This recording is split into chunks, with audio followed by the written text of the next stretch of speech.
Halo semuanya, selamat pagi, siang, sore, dan malam bagi yang sedang menonton video ini. Perkenalkan, nama saya Nimadia Priantari dari jurusan Akuntansi Politeknik Negeri Bali. Di video kali ini, saya akan mempresentasikan tentang begadang. Jadi, untuk pokok pembahasannya, yang pertama yaitu pengertian begadang, yang kedua faktor penyebab seseorang begadang, yang ketiga dampak negatif dan positif begadang, yang keempat, risiko begadang bagi kesehatan, dan yang kelima yaitu cara mengurangi kebiasaan begadang. Yang pertama mengenai begadang. Pengertian begadang menurut Kamus Besar Bahasa Indonesia adalah suatu kebiasaan terjaga sampai larut malam dan tidur saat pagi datang. Kebiasaan tidur hingga larut malam atau biasa disebut dengan begadang merupakan suatu aktivitas yang tidak jarang dilakukan oleh setiap orang, baik itu seorang pelajar atau mahasiswa. Bahkan orang dewasa maupun seorang pekerja tidak jarang melakukan kebiasaan tidur larut malam ini yang menyebabkan kualitas tidur dan pola tidurnya menjadi terganggu. Begadang juga sering dikaitkan dengan insomnia, padahal dua hal ini berbeda. Insomnia adalah masalah kesehatan yang mengakibatkan seseorang mengalami kesulitan untuk tidur, terutama tidur pada malam hari. Sedangkan begadang merupakan hal yang dilakukan secara sadar. Kebanyakan orang yang begadang biasanya dikarenakan harus menyelesaikan pekerjaannya. Yang selanjutnya mengenai faktor penyebab seseorang begadang. Beberapa faktor yang menyebabkan seseorang begadang. Yang pertama, mengerjakan pekerjaan atau tugas. Yang kedua, bermain game atau menonton drama. Yang ketiga, banyak pikiran. Dan yang keempat, nongkrong dan lain sebagainya. Nah, berikut beberapa dampak negatif dan positif begadang. Dampak negatif. Yang pertama, kualitas tidur dan pola tidur menjadi terganggu. Yang kedua, melemahkan sistem imun. Yang ketiga, menjadi pelupa. Dan yang keempat, menurunkan kemampuan berpikir. Dampak positif. Yang pertama, memiliki tingkat kecerdasan yang lebih tinggi.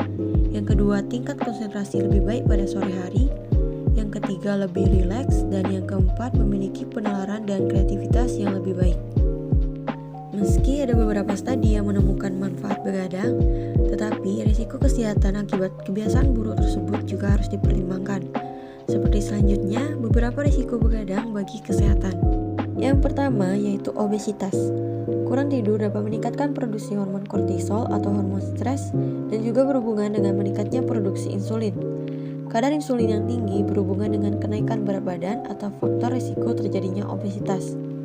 Yang kedua, diabetes mellitus tipe 2. Penelitian menunjukkan bahwa kurang tidur dapat meningkatkan risiko penyakit diabetes mellitus tipe 2 karena mempengaruhi kerja glukosa dalam tubuh. Yang ketiga, penuaan dini. Kurang tidur dapat menyebabkan kulit kurang kencang, menimbulkan garis halus dan lingkaran hitam di bawah mata.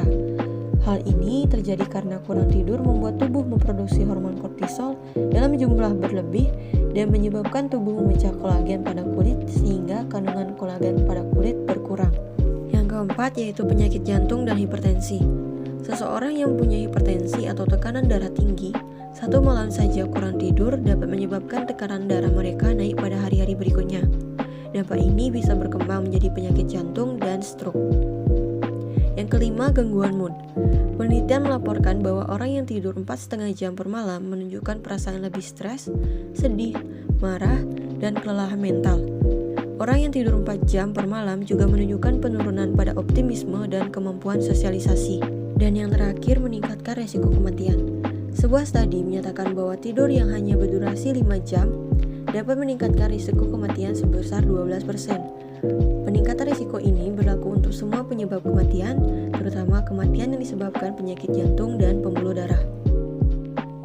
Nah, selanjutnya yang terakhir mengenai cara mengurangi kebiasaan begadang. Yang pertama, komitmen untuk hidup teratur. Yang kedua, buat suasana tidur yang nyaman. Yang ketiga, menjaga pola hidup sehat seperti olahraga dan makan makanan yang sehat. Yang keempat, merelaksasi tubuh serta pikiran.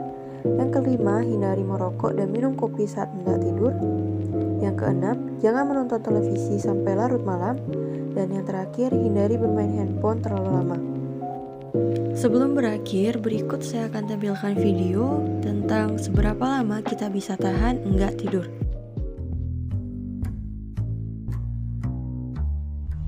Kalau lagi musim nonton bola, belajar buat ujian, atau bahkan ngerjain kerjaan yang gak ada habisnya, kita jadi akrab sama yang namanya berdagang. Bukan, maksudnya begadang. Meski sering dilarang sama Raja Dangdut Indonesia, kegiatan yang satu ini sering kita lakukan. Tapi sebenarnya seberapa lama sih kita tahan gak tidur? Dan apakah begadang terus-terusan bisa bikin kita penyakitan?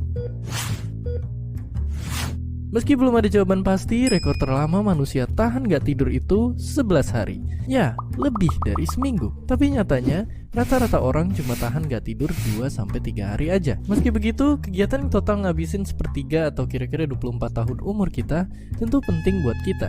Terus, bagaimana jika kita berhenti tidur? Apa efeknya?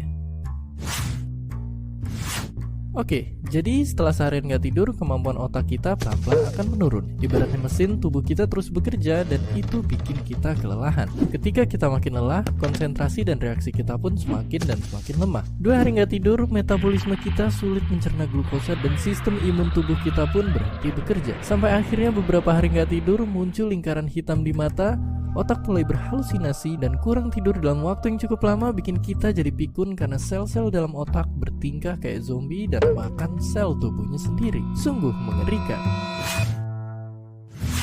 Tapi meski menghindari kurang tidur itu penting, nyatanya kebanyakan tidur juga bisa bikin kepala pening. Menurut para ahli, kebanyakan tidur bisa jadi tanda kita lagi depresi, dan kalau dibiarkan bisa ningkatin risiko obesitas, diabetes, bahkan serangan jantung. Artinya, baik kurang maupun kebanyakan tidur sama-sama nggak baik bagi tubuh kita.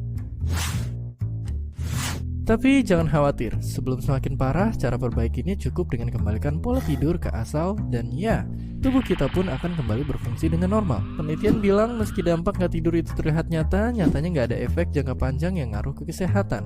Tapi buat jaga-jaga, begadang dalam waktu yang lama mesti dicegah karena tidur di kasur empuk itu sungguhlah indah. Oke, sekarang kita tahu kalau urusan tidur itu nggak main-main.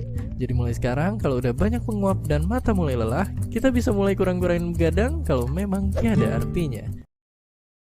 Sekian video yang dapat saya presentasikan. Jika terdapat kesalahan dan kekurangan dalam video, saya mohon maaf sebesar-besarnya. Dan saya ucapkan terima kasih kepada teman-teman yang sudah menonton dan memberikan like serta komentarnya. Sekali lagi terima kasih. Sampai jumpa di video selanjutnya. Bye-bye.